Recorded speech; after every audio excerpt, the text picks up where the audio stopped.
ओम श्री गणेशाय नमः। जय श्री कृष्णा। आप सभी का स्वागत है हमारे अविरल भागवत भक्ति कथा में।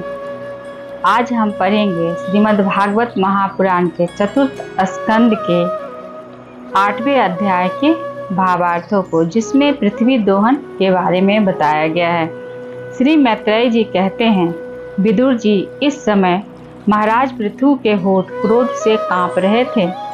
उनकी इस प्रकार स्तुति कर पृथ्वी ने अपने हृदय को विचार पूर्वक समाहित किया और डरते डरते उनसे कहा, प्रभु आप अपना क्रोध शांत कीजिए और मैं जो प्रार्थना करती हूँ उसे ध्यान देकर सुनिए।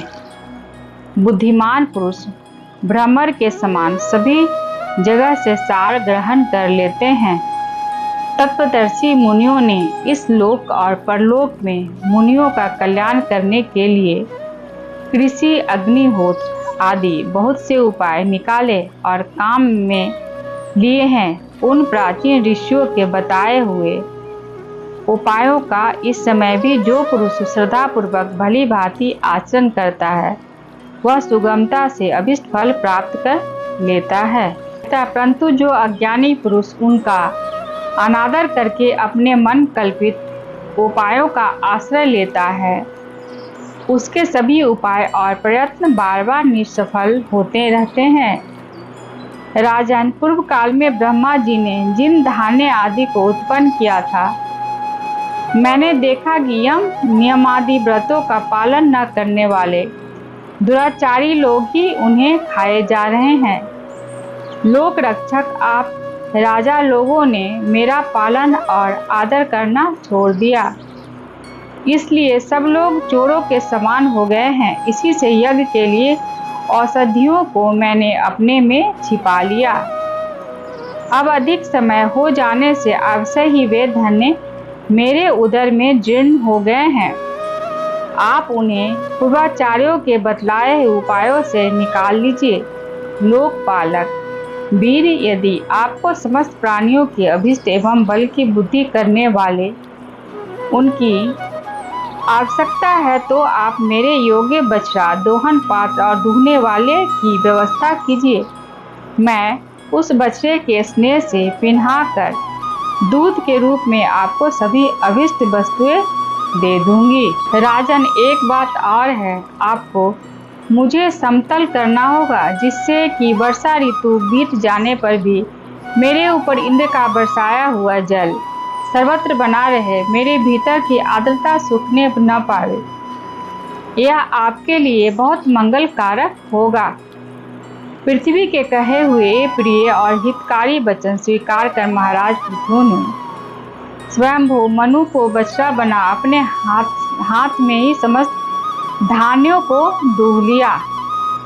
पृथु के समान अन्य बीजजन भी सब जगह से सार ग्रहण कर लेते हैं, अतः उन्होंने भी पृथु जी के द्वारा बस में की हुई वसुंधरा से अपनी अपनी अभिष्ट वस्तुएं दूह ली।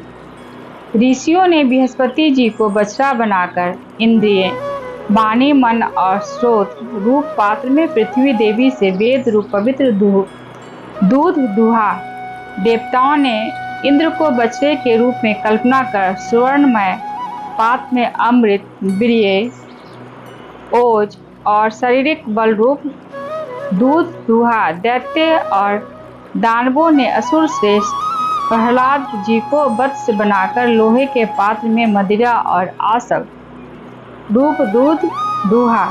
गंधर्व और अप्सराओं ने विश्वावसु को बछड़ा बनाकर कमल रूप पात्र में संगीत, माधुर्य और सौंदर्य रूप दूध दूहा।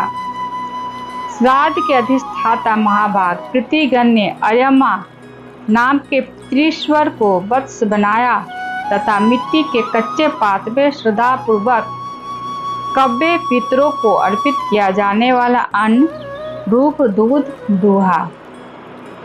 फिर कपिल देव जी को बछड़ा बनाकर आकाश रूप पात्र में सिद्धों ने अनिमादि अष्ट सिद्धि तथा विद्याधरों ने आकाश गमन आदि विद्याओं को दूहा।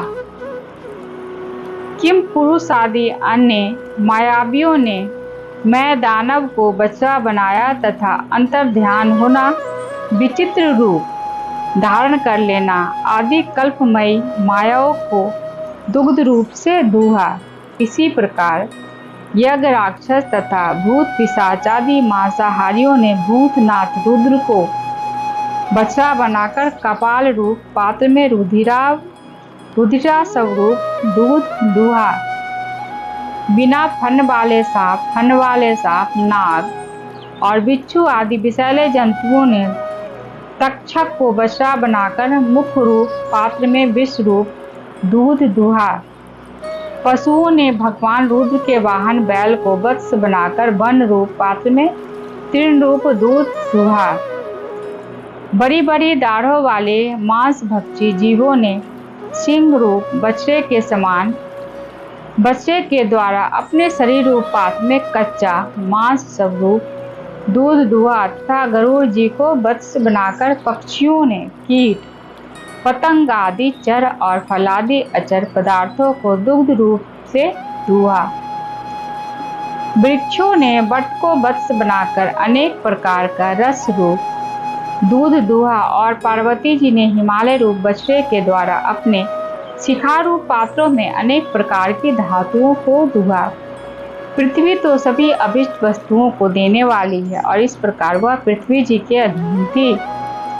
अतः उसने सभी ने अपनी अपनी जाति के मुखिया को बछड़ा बनाकर अलग अलग पात्रों में भिन्न भिन्न प्रकार के पदार्थों को दुग्ध के रूप में दूह लिया।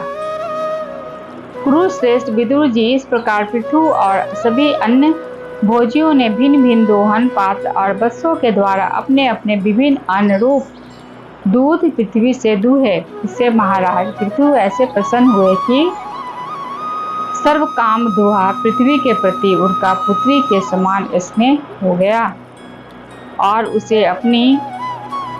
उन्होंने अपनी कन्या के रूप में स्वीकार कर लिया। फिर राजाधिराज पृथु ने अपने धनुष की नोक से पर्वतों को फोड़कर इस सारे भूमंडल को प्राय समतल कर दिया। वे पिता के समान अपनी प्रजा के पालन पोषण की व्यवस्था में लगे हुए थे। उन्होंने इस समतल भूमि में प्रजा वर्ग के लिए जहाँ तहाँ यथा योग्य निवास स्थानों का विभाग किया। अनेकों गांव, कस्बे, नगर, दुर्ग, अहीरों की बस्ती, पशुओं के रहने के स्थान, छावनियाँ, खाने, किसानों के गांव और पहाड़ों की तलहटी के गांव बसाए। महाराज पृथु से पहले इस पृथ्वी तल पर पूर्व ग्रामादि का विभाग नहीं था। सब लोग अपने अपने सुविधे के अनुसार बेखट के जहाँ तहाँ बस जाते थे।